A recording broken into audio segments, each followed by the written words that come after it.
Salut à tous. En fait, je m'étais dit qu'il serait sympa de faire cette petite vidéo, tout simplement parce qu'en fait, je suis retombé dessus. Je suis retombé sur plusieurs photos et quelques vidéos un peu plus rares en fait de mon scout que j'avais quand j'étais plus jeune.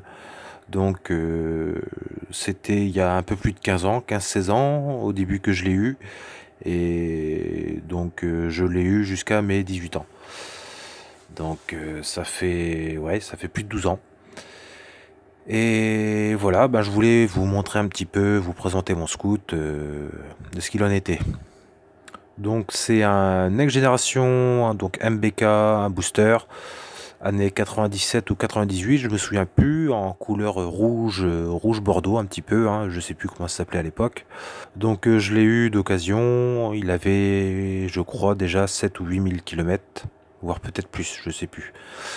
Mais il était sain, et donc dessus, les simples modifications qu'il avait fait, c'était juste un pot Bidalo S2R, donc les anciens Bidalo avec la petite cartouche, qui avait un bruit bien propre à lui-même, hein, une petite ressemblance un petit peu avec le Doppler de l'époque aussi.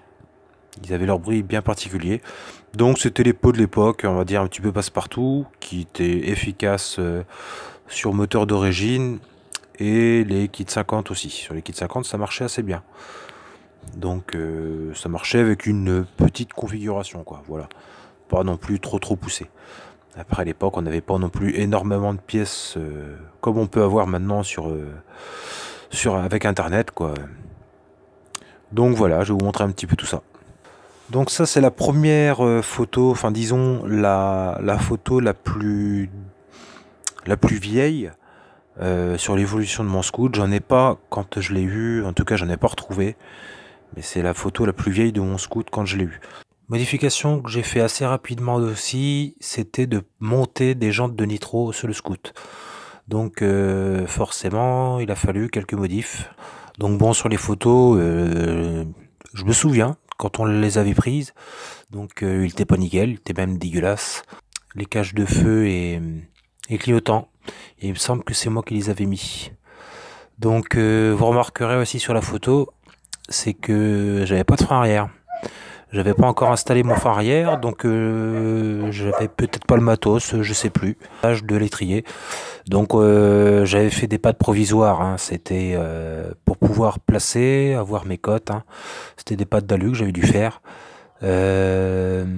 Donc pour placer l'étrier à l'arrière. Là je faisais une purge forcément du système. J'avais repiqué ça sur un nitro. Voilà, là, une photo avec le système de frein mis en place dans une patte d'alu que c'était pas usiné, hein, mais une patte d'alu peut-être d'une dizaine de millimètres d'épais, donc que j'avais fabriqué, et puis donc là c'était le système installé tel quel. Là ça fonctionnait nickel. Sur celle-là on voit un petit peu de l'autre côté aussi, et donc là j'avais déjà le pot for race. Le pot for race, alors j'ai peut-être que je l'ai eu avec le kit 50. Mon premier kit 50, ça a été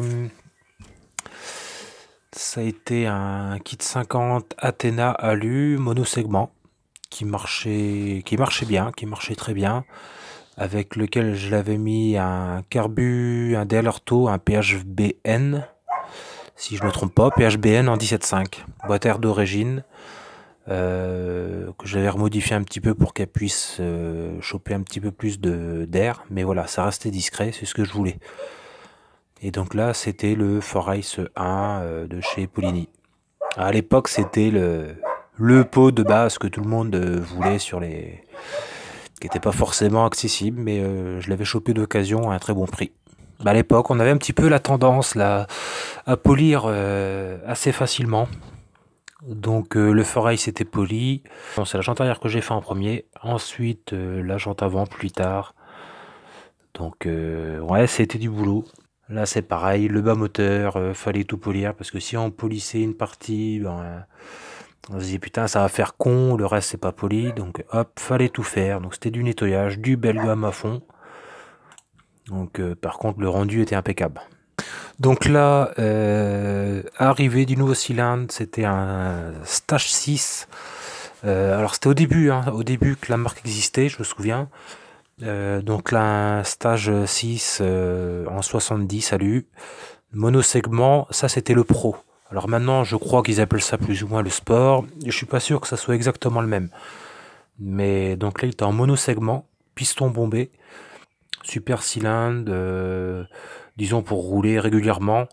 C'était pas un hyper racing ou quoi que ce soit, mais qui avait du couple, qui avait de la longe aussi. C'était un bon compromis.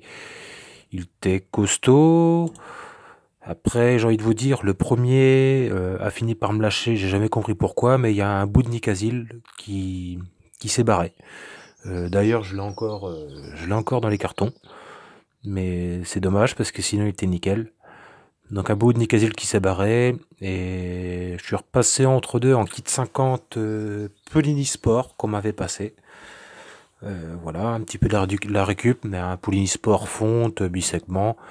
Rien de bien violent, ça marchait un petit peu mieux que l'origine, mais bon, c'était pas un foudre de guerre. Donc voilà, avec ce moteur-là, donc j'avais le Forace. Là, pour le coup, il était très bien adapté. Donc avec ça, forcément réglage carbu 17.5, la boîte à air revue un petit peu. Justement, je l'avais pas revu pour le kit 50, je crois pas. Mais c'est sûr que pour le 70, je l'avais vu. À ça, j'ai ajouté une transmission longue Doppler, donc transmission primaire. À l'époque, on en avait pas mal par chez moi. On aimait bien ça, parce que ça faisait un bruit, ça crissait. Et on aimait bien ce bruit, vous allez voir tout à l'heure sur les vidéos. On entend un petit peu. On entend un petit peu, après j'ai pas beaucoup de vidéos, la qualité est pourrie aussi. Mais bon, vous allez voir un petit peu tout à l'heure. Alors sur les Spirits, c'était pas logique. Sur les Spirits, c'était énorme.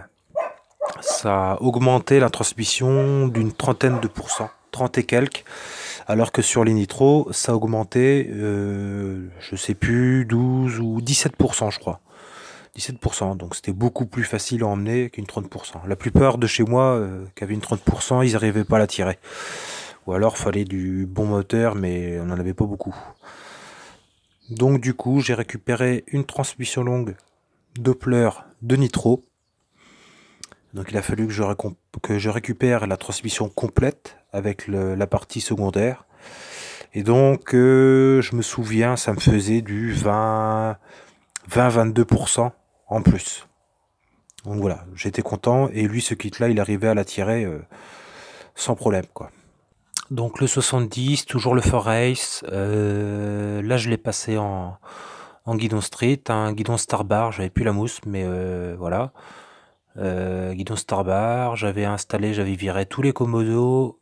Là, il y avait vraiment que le minimum. Apparemment, j'avais aussi le starter manuel installé sur le plastique. Qu'est-ce que j'avais dû mettre aussi à l'époque un disque Wave Metrakit, le tirage rapide de motocross de temps à l'avant. Ça, c'était le top aussi. Donc là, je vais vous mettre une petite vidéo. J'en ai vraiment pas beaucoup. J'en ai retrouvé une. J'en ai deux autres du même type que je ne retrouve pas. Alors désolé pour la qualité, hein, c'était à l'époque. La GoPro n'existait pas, loin de là. Donc on faisait avec les moyens du bord, le portable d'un côté et de l'autre, ben on avançait. Donc voilà, je vous montre ce que ça donne. Donc on entend le bruit de la transmission longue justement. À l'époque, j'avais aussi le compteur Sigma Sport. Donc là, c'était dans une montée. Peut-être qu'il était un petit peu généreux. Après, bon, j'avais fait au mieux pour le régler au plus précis, quoi. Je l'avais pas monté tel quel, quoi. Donc voilà. Alors sachant que honnêtement, sans vouloir dire oh, à l'époque le machin il marchait trop. Honnêtement, il avait vraiment la pêche, quoi. Il n'y avait pas besoin de se coucher pour qu'il puisse monter en transmission finale. Donc bon, bah je vous laisse regarder un petit peu, quoi.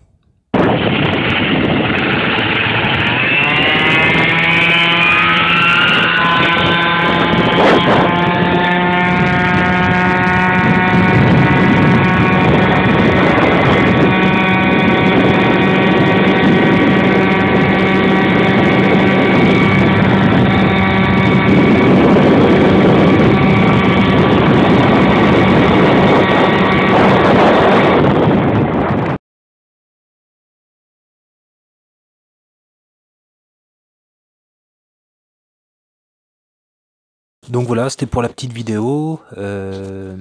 Donc ouais, encore désolé pour la qualité, hein, c'était bien pourri. Mais franchement, ça avait bien la pêche. Ça avait bien la pêche, hein. Je mettais pas long à rentrer, à faire mes petits trajets. Et puis voilà, c'était vraiment bien plaisant, quoi. Il n'y avait plus besoin de se coucher avec ce kit-là. Et c'était vraiment facile de doubler les bagnoles, quoi. Et d'ailleurs, concernant la transmission, c'est un bruit que j'aimais bien sur le scoot. Si toutefois vous avez des vidéos de ce genre-là, de scoot, parce que sur YouTube, j'ai beau chercher, je ne trouve rien. Il n'y a aucun scoot où on entend bien la transmission comme ça, crisser. Donc ensuite, à ce moment-là, j'avais le permis, mais j'avais encore mon scoot et je m'étais fait un petit plaisir. J'avais trouvé un Poligny Evolution. Donc ça, c'était pour booster, il n'existait qu'en 70, la version 70, hein, qui disait. Donc c'est la toute première version du Poligny Evolution. Là, c'est tel que je l'ai eu sur la photo. Je l'avais eu pour pas très cher, il me semble que c'était 160 ou 170 euros. Il était vraiment propre, quoi. Le coude un petit peu piqué, mais rien de bien méchant. Le reste, il avait été commencé à être poli. Et il y avait encore le vernis sur l'autre partie, comme vous le voyez. Un pot, ça c'est sûr, typé plus pointu, avec des diagrammes assez hauts. Et donc pour ça, je me suis dit que je pouvais m'acheter un autre kit. Alors voilà le deuxième kit, acheté également d'occasion, mais en excellent état. Donc un Stage 6 Racing. C'était le plus gros qui sortait pour booster chez Stage 6. Et il équivalait, on va dire, c'était un petit peu pour venir en comparaison avec... c'était pour concurrencer le Poligny Evolution et le MHR Racing chez Booster. Donc voilà, c'était les plus gros kits à l'époque en vertical R. Sortie ovale. Il restait assez simple, un sortie ovale assez large. Diagramme sûrement plus élevé que sur le Pro. Piston plat, monosegment toujours. Culasse adaptée au piston. Alors c'est pareil, quoi. Il y avait toutes les cales pour jouer tout ça, mais à l'époque je touchais pas au diagramme ou quoi que ce soit. Je le montais tel quel et bon, ça allait bien. Après avec ce cylindre là, j'ai pas eu l'occasion de rouler énormément parce que j'avais le permis, le scoot roulait plus et il était plus assuré. Donc j'évitais vraiment de le sortir sur la route. Donc là c'est pareil, même chose, je vais vous mettre une petite vidéo que j'avais pris à l'époque comme ça, devant chez moi, histoire de faire pète-pète avec ce cylindre là. Donc c'est un cylindre qui prenait un peu plus de tours. Point de vue variation, c'est pareil, je l'ai jamais trop réglé. Carburation, c'était pas encore nickel. J'étais passé en Delorto. C'est pareil, c'était au tout début des Black Edition. Donc un Delorto, un PHBG en 21. Avec, j'avais mis un filtre air mal aussi. Ou Stage 6, non. Une mousse Stage 6 avec. Donc voilà, je vous mets une petite vidéo tout de suite.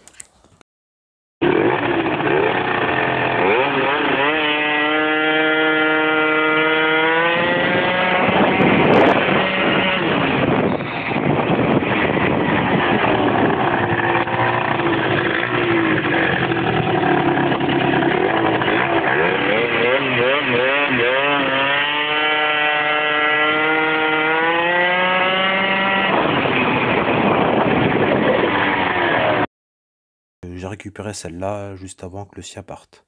Comme ça me faisait une fourche de nitro toute neuve. Et donc pour finir, voilà. Dernière vidéo, c'est la dernière que j'ai, ça c'est sûr, j'en ai pas d'autres. C'était la plus récente. Toujours avec le 70 Stage 6 Racing.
Donc voilà, c'était la dernière petite vidéo du scout. Il y avait encore quelques réglages à faire au niveau du carbu, on l'entend bien, ça ratatouillait. C'est pour ça que je fais quelques accélérations pour voir.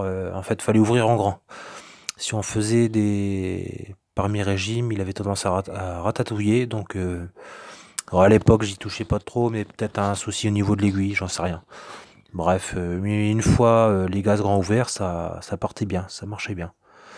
Donc voilà, hein, bah écoutez, ça me faisait plaisir de faire cette petite vidéo là. Quand je suis retombé sur toutes ces photos là, j'étais content. Et donc j'ai pas tout mis en détail, hein, j'en ai encore une volée de photos, mais bah voilà, je trouvais ça plutôt cool de faire ça. Bah écoutez, n'hésitez pas à commenter, hein, bon, faut remettre dans le contexte, hein, c'était entre il y a 10 et voire 15-16 ans. Donc bon, on faisait avec les moyens du bord, et puis ça me faisait plaisir de partager ça avec vous. Voilà. Bon bah écoutez, ben à une prochaine.